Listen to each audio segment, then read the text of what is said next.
दोस्तों नमस्कार। ए to Z bye Manish में आप सभी का एक बार फिर से बहुत बहुत स्वागत है। इस वीडियो में हम लोग पढ़ने वाले हैं जनरल अवेयरनेस के 15 क्वेश्चन पे डिस्कस करने वाले हैं, जो कि अभी हाल ही में हुए बीपीएससी के द्वारा आयोजित एईडीओ में पूछे गए प्रश्न हैं। अगर आप बिहार में होने वाले किसी भी प्रतियोगी परीक्षा की तैयारी कर रहे हैं तो आपके लिए यह क्वेश्चन देखना ज़रूरी हो जाता है, क्योंकि इससे आपको पता चलेगा कि एग्ज़ाम का ट्रेंड अभी क्या है, किस पैटर्न पे सवाल आ रहे हैं, जिससे आपको तैयारी करने में मदद मिलेगी। तो हम शुरुआत करते हैं पहले क्वेश्चन से। पहला प्रश्न है, पृथ्वी से बाहरी जीवों के अध्ययन को क्या कहा जाता है? तो पृथ्वी से बाहरी जीवों के अध्ययन को कहा जाता है जेनोबायोलॉजी। ऑप्शन सी इसका राइट आंसर हो जाएगा। और जो ऑप्शन दिए हैं उसके बारे में अगर हम देखें तो जूलॉजी में क्या होता है, एनिमल्स का अध्ययन होता है, जंतुओं का अध्ययन होता है। बायोकेमिस्ट्री में जीवित जीवों के भीतर होने वाली रासायनिक प्रक्रियाओं के अध्ययन को बायोकेमिस्ट्री कहते हैं। और पृथ्वी से बाहरी जीवों के अध्ययन, जो कि क्वेश्चन में पूछा गया था, जेनोबायोलॉजी कहते हैं, या फिर उसे एस्ट्रोबायोलॉजी भी कहा जाता है। तो ये सब आप ध्यान रखेंगे। नेक्स्ट क्वेश्चन देखेंगे, नए नामित एग्रियोडोप्टोसॉरस हेल्स बाइपेत्रे का जीवाश्म कहाँ मिला है? तो ये करंट का क्वेश्चन साइंस से रिलेट करके पूछा गया है। तो ये मिला है मिस्र में, यानी इजिप्ट में। ऑप्शन बी इसका राइट आंसर होगा। अगला प्रश्न है, कर्क रेखा पर विचार करते हुए निम्न में से कौन सा लौह इस्पात संयंत्र भिन्न है? अब ये 4 लौह इस्पात संयंत्र दिए गए हैं और इसमें से पूछा जा रहा है कि कौन सा भिन्न है। ऑड वन यहाँ पे देखना है कर्क रेखा के संदर्भ में। तो अगर बात किया जाए कर्क रेखा की, तो कर्क रेखा उत्तरी गोलार्ध में भूमध्य रेखा के समानांतर 23.5 डिग्री उत्तरी अक्षांश पर स्थित एक काल्पनिक रेखा है, जो कि हम सब जानते हैं। यह रेखा जो है भारत के लगभग मध्य से होकर गुजरती है। और यहाँ पे ध्यान देने वाली बात यह है कि भारत को दक्षिण में उष्णकटिबंधीय और उत्तर में उपोष्ण कटिबंधीय क्षेत्रों में विभाजित करती है। ये बात ध्यान रखेंगे, इम्पोर्टेंट है यहाँ पे। अब हम देखें कि कौन कौन से राज्य से होकर के कर्क रेखा गुजरती है। तो यहाँ पे आप देख सकते हैं गुजरात, राजस्थान, मध्य प्रदेश, छत्तीसगढ़, झारखंड, पश्चिम बंगाल, त्रिपुरा, मिजोरम, इन 8 राज्यों से होकर के कर्क रेखा गुजरती है। कुछ और बात करें कर्क रेखा की, तो यह रेखा मध्य प्रदेश में सबसे अधिक भूभाग से होकर गुजरती है। मध्य प्रदेश में आप देख सकते हैं इतना सारा कवर कर रहा है। राजस्थान में इसकी लंबाई सबसे कम है। ये कुछ स्टैटिक्स टाइप से क्वेश्चन है यहाँ पे, ये सब ध्यान में रखेंगे आप। उसके बाद में देखेंगे कि यह 8 राज्यों से गुजरती है, अभी हमने देखा, और यह 23.5 डिग्री उत्तरी अक्षांश पे स्थित है। उसके बाद में माही नदी जो है भारत की एकमात्र ऐसी नदी है जो कर्क रेखा को 2 बराबर भागों में बांटती है, 2 बार काटती है, 2 बार काटती है। तो कर्क रेखा से इन सब बातों को आप ध्यान में रखेंगे। उसके बाद में अगर हम सवाल पे आए, तो सवाल में पूछा गया था कि कर्क रेखा के ऊपर विचार करते हुए उन चारों प्लांट्स में जो लौह इस्पात संयंत्र थे उसमें ऑड वन चुनना था।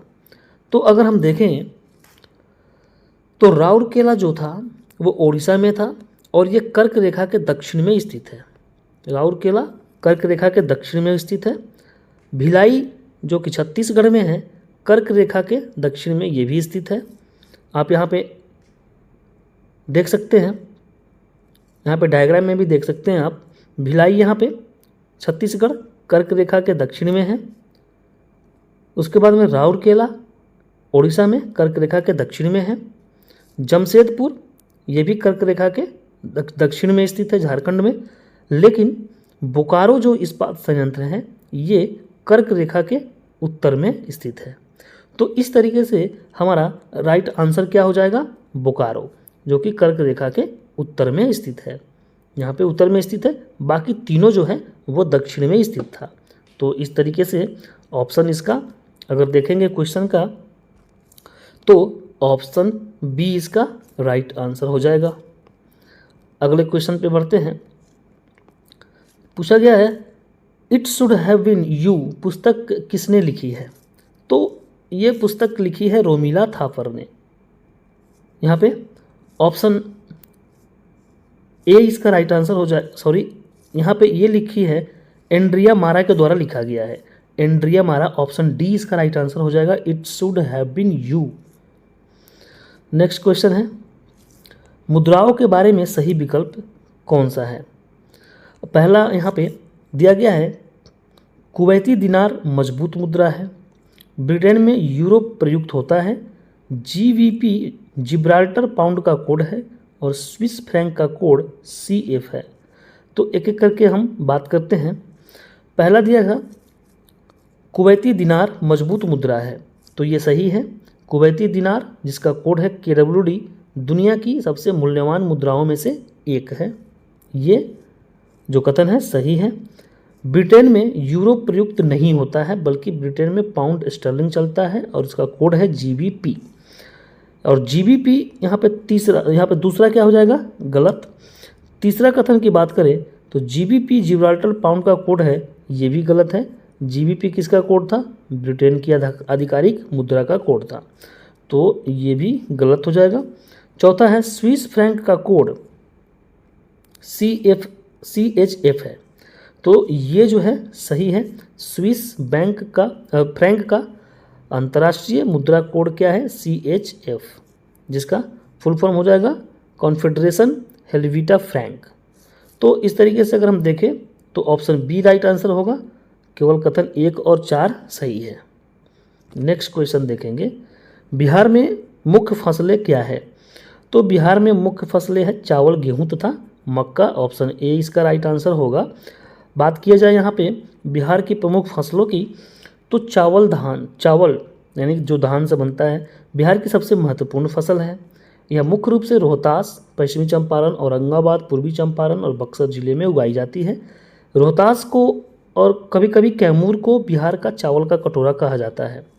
मेनली रोहतास को चावल का कटोरा कहा जाता है, ये ध्यान रखेंगे।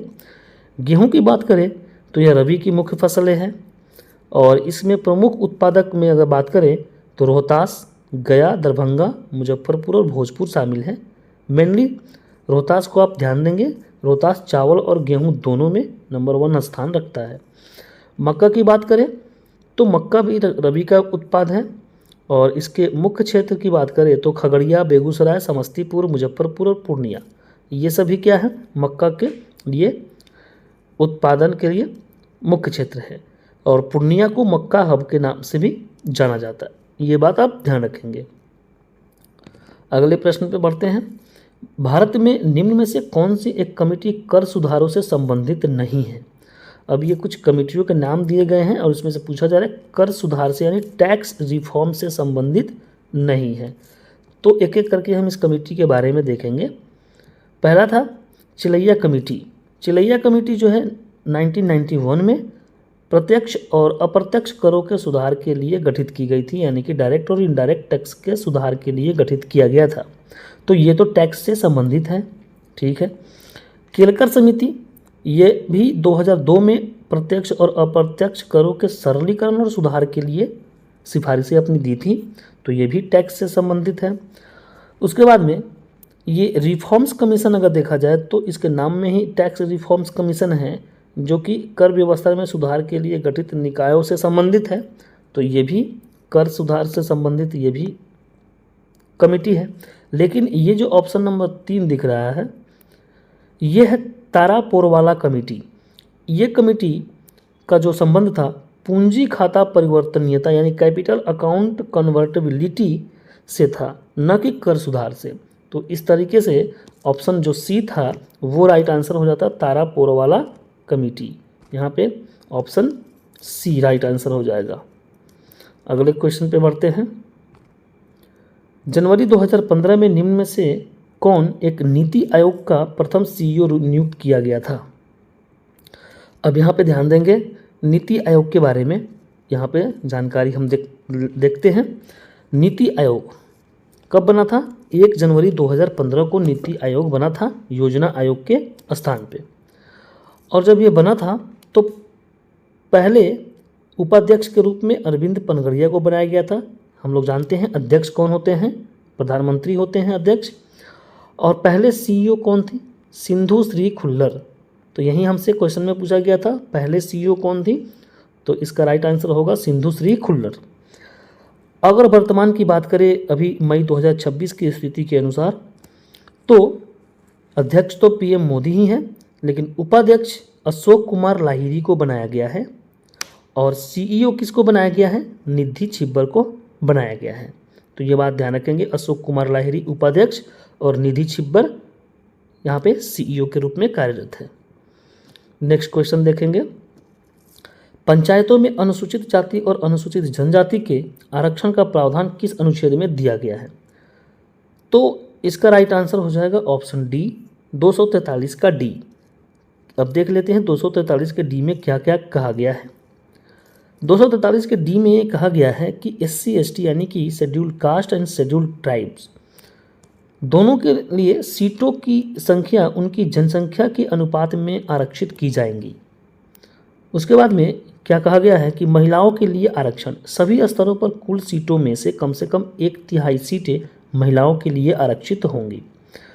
उसके बाद में अनुसूचित जाति यानी SC/ST की महिलाओं के लिए भी सीटें आरक्षित होंगी, ये भी बात यहाँ पे 243 के डी में कहा गया है।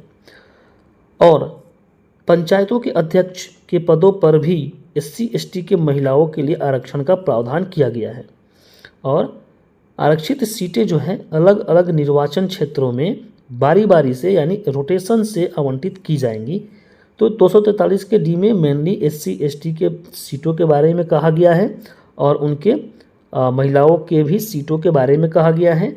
और पंचायतों के अध्यक्ष के रूप में महिलाओं को भी यहाँ पे आरक्षण देने की बात कही गई है और बारी बारी से यहाँ पे आरक्षण की बात, सीटों के लिए निर्वाचन की बात कही गई है। तो इतनी सारी बातें 243 के डी में कही गई है, आप ध्यान रखेंगे। अगले प्रश्न पे देखते हैं, यहाँ पे दिया गया है कि अभिकथन दिया है कारण, भारतीय संविधान के अनुच्छेद 312 के अनुसार राज्यसभा राष्ट्रीय हित में नवीन अखिल भारतीय सेवा का सृजन कर सकती है। और कारण है राज्यसभा राष्ट्रीय हित को प्रशस्त ढंग से परिभाषित कर सकती है। अब यहाँ पे देखेंगे कारण और कथन में क्या यहाँ पे दिया गया है। फिर से कथन दिया गया था कि भारतीय संविधान के अनुच्छेद 312 के अनुसार राज्यसभा उपस्थित और मतदान करने वाले सदस्यों के कम से कम 2/3 बहुमत से एक प्रस्ताव पारित करती है और राष्ट्रीय हित में नई अखिल सेवाओं यानी कि ऑल इंडिया सर्विस का सृजन अगर आवश्यक है तो संसद कानून बनाकर ऐसी सेवा शुरू कर सकती है। तो इस कारण से ये निष्कर्ष यहाँ पे जो कथन था, ये कथन तो सही है। जो कथन दिया गया था कि 312 में राज्यसभा एक नई ऑल इंडिया सर्विस का सृजन कर सकती है। दूसरा कथन दिया गया था यहाँ पे कि यहाँ पे दूसरा कथन देखेंगे तो दिया गया कि राज्यसभा राष्ट्रीय हित को प्रशस्त ढंग से परिभाषित कर सकती है, लेकिन ऐसा तो नहीं कहा गया है। संविधान में राष्ट्रीय हित यानी नेशनल इंटरेस्ट को स्पष्ट रूप से परिभाषित ही नहीं किया गया है। यानी कि राज्यसभा के ये जो है राज्यसभा के विवेक और प्रस्ताव की प्रकृति पर निर्भर करता है। तो कारण में दिया गया तर्क जो है राज्यसभा इसे प्रशस्त ढंग से परिभाषित कर सकती है, ये तो संवैधानिक रूप से आधारहीन है। तो ये जो कथन दिया गया था, कारण दिया गया था, ये गलत था।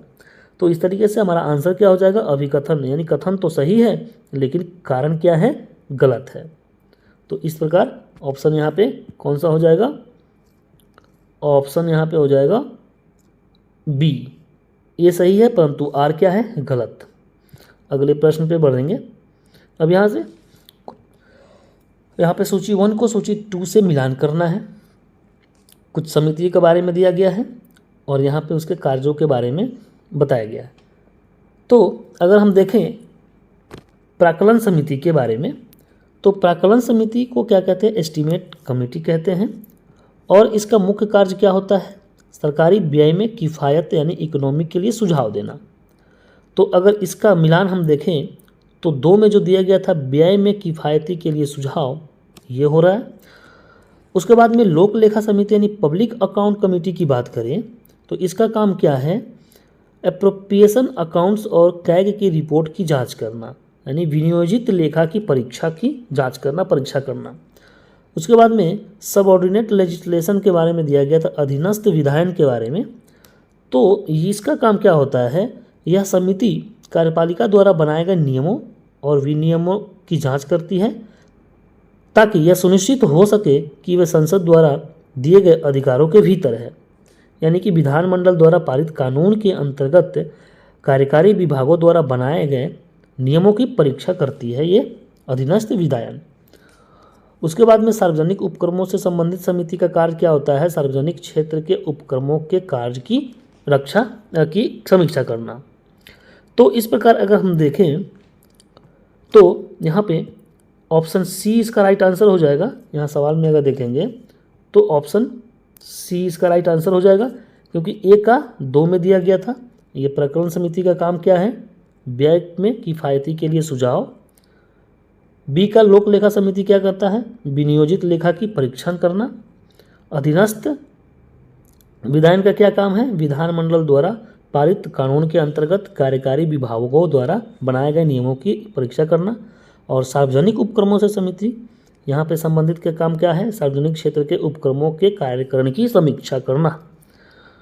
बढ़ते हैं अगले प्रश्न पे। यहाँ पे दिया गया है भारतीय सर्वोच्च न्यायालय बुरे कानून को वैध घोषित नहीं कर सकता। कारण में क्या दिया गया है, भारतीय सर्वोच्च न्यायालय कानून द्वारा स्थापित प्रक्रिया का अनुपालन करता है।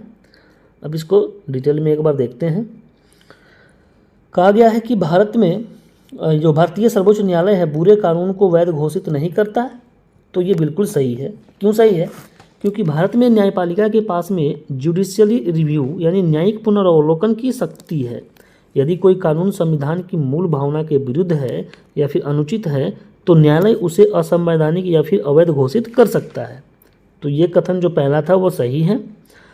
कारण यहाँ पे क्या है कि दिया गया था भारतीय सर्वोच्च न्यायालय कानून द्वारा स्थापित प्रक्रिया का अनुपालन करता है। कारण भी सही है। क्यों सही है, क्योंकि भारतीय संविधान के अनुच्छेद 21 के तहत कानून द्वारा स्थापित प्रक्रिया यानी कि प्रोसीजर इस्टेब्लिश्ड बाय लॉ का पालन किया जाता है। तो ये कारण भी सही है और इसी कारण से वो किसी भी कानून को, अगर जो गलत कानून है उसको अवैध घोषित कर सकता है। तो कथन भी सही है, कारण भी सही है। कारण कथन की व्याख्या स्पष्ट रूप से कर रहा है। तो यहाँ पे ऑप्शन इसका क्या राइट आंसर हो जाएगा, ए और आर दोनों सही है और आर ए की सही व्याख्या करता है। तो ऑप्शन यहाँ पे ए इसका राइट आंसर हो जाएगा। अगला क्वेश्चन देखते हैं। किस प्रधानमंत्री के कार्यकाल के दौरान संविधान का पुनरावलोकन के लिए राष्ट्रीय आयोग बना था? तो ये बना था अटल बिहारी वाजपेयी के समय में। बात करेंगे अगर संविधान के कामकाज की समीक्षा करने के लिए राष्ट्रीय आयोग की, तो ये बना था 22 फरवरी 2000 को। उस समय प्रधानमंत्री अटल बिहारी वाजपेयी थे और ये भारत सरकार को एक प्रस्ताव द्वारा की गई थी। इस आयोग की अध्यक्षता जो की थी उस समय पूर्व मुख्य न्यायाधीश A.N. वेंकटचलैया के द्वारा किया गया था। इसका मुख्य उद्देश्य क्या था, पिछले 50 वर्षों के दौरान संविधान के कामकाज का विश्लेषण करना और उन्हें देखना था कि वर्तमान जरूरतों के अनुसार इसमें क्या बदलाव किए जा सकते हैं। तो इसका राइट आंसर हो गया अटल बिहारी वाजपेयी। अगला प्रश्न है, रीथिंकिंग डेमोक्रेसी के लेखक कौन है? तो रीथिंकिंग डेमोक्रेसी के लेखक है रजनी कोठारी। रजनी कोठारी के बारे में बात करें तो इनके पुस्तक है रीथिंकिंग डेमोक्रेसी जो 2005 में आई थी। यह पुस्तक लोकतंत्र के अर्थ विशेष रूप से भारतीय संदर्भ में और इसकी चुनौतियों पर केंद्रित था। और कुछ इनकी पुस्तकों की बात की जाए तो politics in India, caste in Indian politics, ये रजनी कोठारी की पुस्तकें हैं। रजनी कोठारी कौन है? प्रसिद्ध भारतीय राजनीतिक वैज्ञानिक, अकादमिक और लेखक ये हैं। तो इसका राइट आंसर हो जाएगा रजनी कोठारी। अगले क्वेश्चन पे बढ़ते हैं। भारतीय संविधान में दिए गए प्रावधानों पर विचार कीजिए।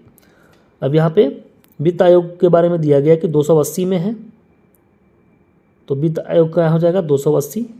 315 में क्या है? संघ लोक सेवा आयोग। और 324 में क्या है? भारत का निर्वाचन आयोग।